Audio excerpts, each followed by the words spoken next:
All right, in this video, we're going to talk about NIST. You need to know the big players in radiotherapy, what they do, and why they're important in the process.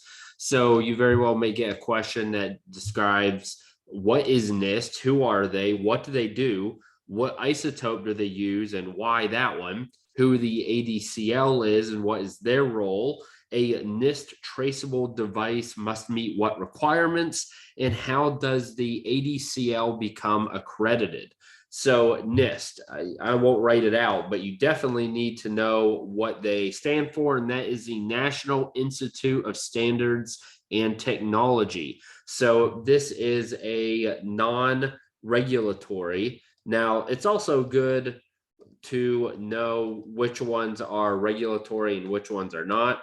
This is a federal agency. So essentially what they're trying to do is remove variability. Now, what they essentially want is to ensure that a gray is a gray in any clinic across their jurisdiction and to help establish standards. So remove variability here. Now, that's also, I guess, what they do as well. So I lump that into one description there. So now what isotope do they use and why?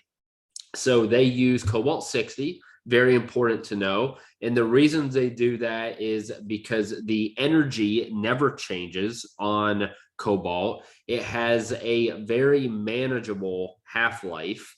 It is simple and predictable, which you certainly want when you are calibrating different people's calibration factors, things of that nature, as a predictable decay scheme. And any cobalt source will behave like any other cobalt source. So that's also important.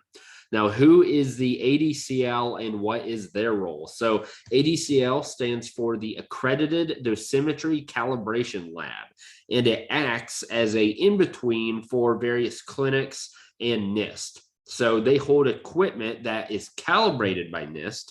So your chamber is compared to a secondary standard, not NIST itself. So when you get your ADCL chamber back, that was done by the ADCL with a NIST calibrated device, not by NIST itself. Important to know that. So now a NIST traceable device must meet what requirements? So I'll try to write these here.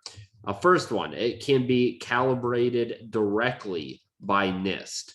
That's first one. That one's also the most obvious, right? Next, it could also be calibrated directly by the ADCL. And that's, again, against a NIST calibrated chamber. And then finally, you can have the cross calibration. I can write this here. It can be cross-calibrated with NIST or ADCL with a NIST traceable chamber. So you got three options here. And then finally, how does the ADCL become accredited? So this is initially actually done by the AAPM. It's essentially every 2 years. And they must pass NIST proficiency tests. It's essentially a blind test where NIST sends a chamber to be calibrated. The ADCL's calibration coefficient needs to be within 0.5% of NIST value. So that is the NIST and ADCL. It's important to know these terms, who they are, what they do. That way, when you get your chambers back, you know who has calibrated it, how they calibrated it. You don't need to get too much into the weeds, in my professional opinion, but definitely know the gist of who they are, what they do, and be able to verbally describe that. If you have any questions about these agencies, please let me know. Happy studying and best of luck.